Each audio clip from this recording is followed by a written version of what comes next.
Wow. Mark Calder into the wall hard there. He's a red light flag for Jared Bateman. Mark Calder smoking the tire stadium with a long time. And that car just made a sudden right turn there. Just made half track and into the wall very hard. Safety sparring right on the yard. Oh, hold on, Steve Torrance.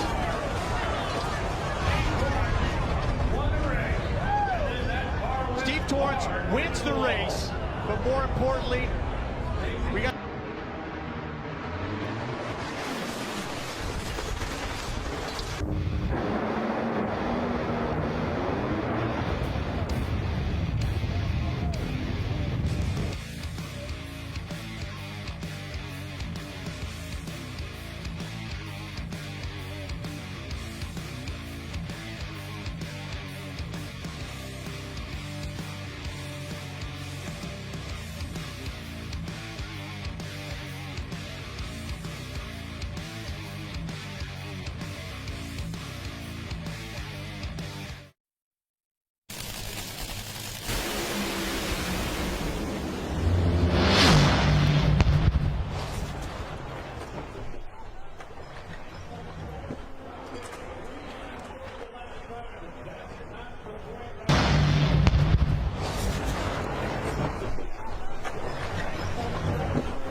Whoa, hang on there with them Corvettes.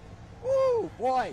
Oh, Sidney got some oh, hang on there, Sidney Frigo. Into the wall, top end, over and over, and a wild one there. Is Sidney moving around. And you saw that car as he tried to stay with it, lifted, got back in it, and that... Whoa! Larry crashes hard right at the finish line. Both cars were kind of hunting towards the center. You can see that Doug's car was moving over there, and Larry's car crashed hard, comes to a stop down in the shutdown area. Safety Safari already rolling on the scene. We'll wait until we get word from the top end. Just incredible. Watch this.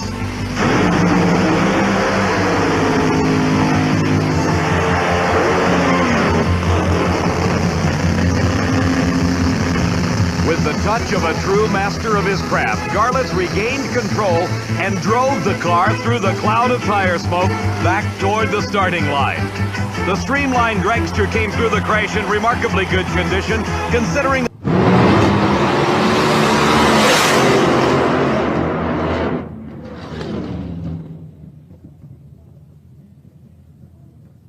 most horrific crashes we have ever seen.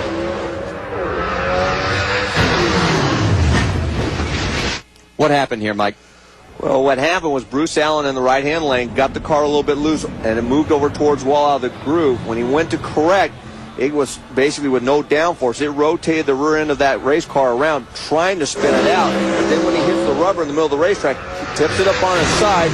Kenny Koretzky just basically T-bones him in just a horrific accident right there. You can see it. You can hear how violent.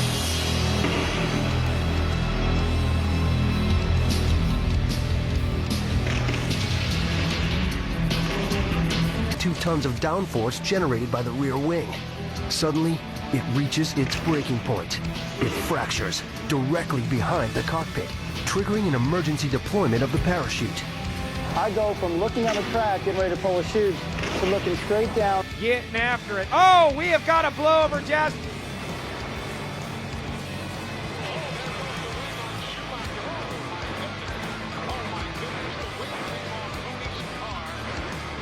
In half, or in that case, the wing comes off.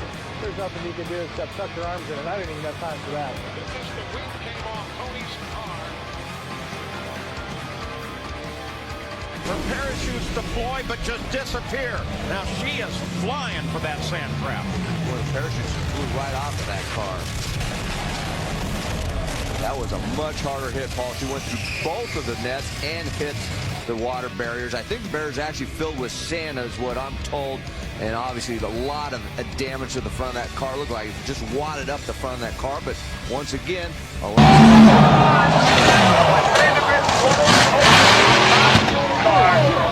Chris Vandergrift's machine goes up and kept going all the way up, and it's a top fuel blower, and he is rolling down there at the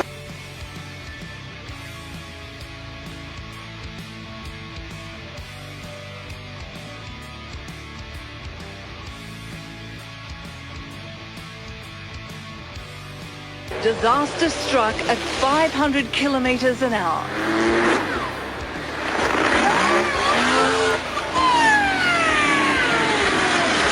Lamartina's dragster becomes airborne. His chassis disintegrates. He's knocked unconscious. The dragster rolls 3 times. 60 litres of nitromethane explodes as he hits the barrier.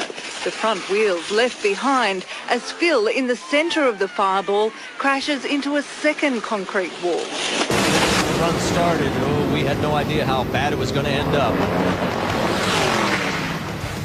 Worst news, poor John Smith came out of it the worst for wear. Gary was able to walk away, but John ended up with a fracture in his leg.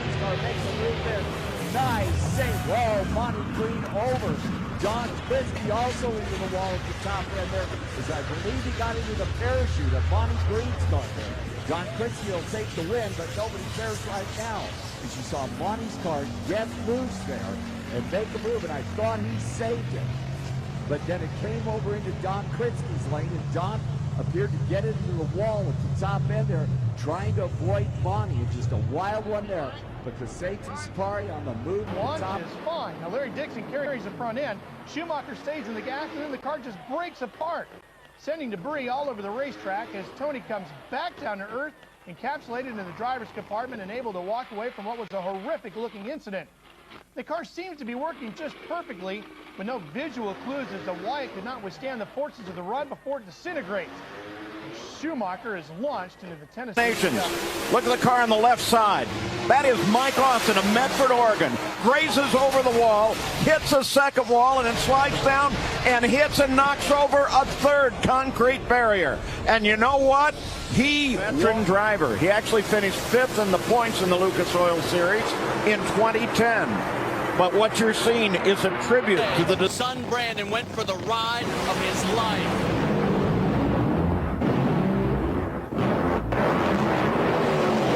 The car got out of control, hit the wall hard.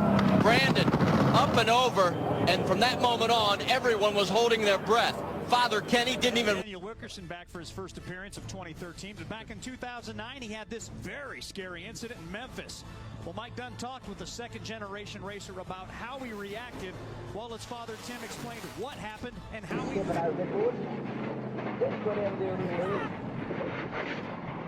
Oh, no. At the end of a 4.15 run, 289 miles an hour, it went kaboom. Tim Wilkerson's car smoked the tires early.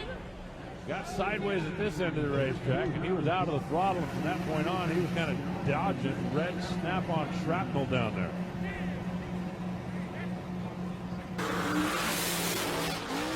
Oh, off the throttle. No, DJ, don't wreck the new car. Big hit left side. DJ Cox, hard contact with the wall. Car goes back over to the right side. Oh, no.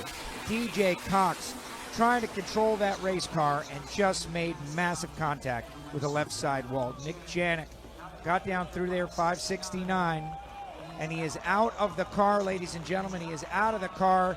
DJ Cox, as the Chevy Silverados and the NHRA Safety Safari is rolling. That was hard contact.